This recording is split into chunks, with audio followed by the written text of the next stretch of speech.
Mahalin ang ating wika. Bakit nga ba mahalaga at dapat nating mahalin at pagyabungin ang ating sariling wika?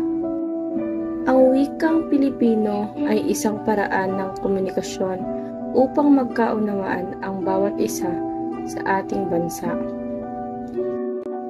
Ang wikang Pilipino ay nagsisilbing instrumento upang matukoy at malaman ang ating identidad, na kung saan, kung sino, at kung ano tayo.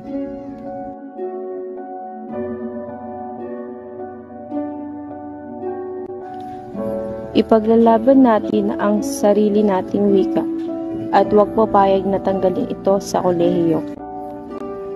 Kailangan nating pangalagaan ito sapagkat ito ang wikang ating kinagisnan at nagsisilbi itong palatandaan na tayo ay malayang bansa dahil sa meron tayong sariling lengguwaheng ginagamit sa bansa na nagmula pa sa ating mga matatapang na ninuno.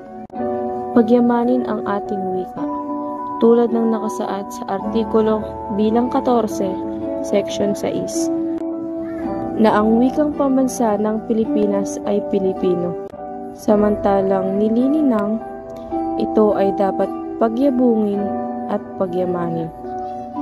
Pasasalig ng umiiral na wika sa Pilipinas at sa iba pang mga wika. Bilang estudyante, tayo ay makiisa at sumali sa advokasya na may layuning pagyamanin ang wikang Pilipino tulad ng tanggol wika. Ang hindi marunong magmahal sa sariling wika ay higit pa sa hayop at malansang isda.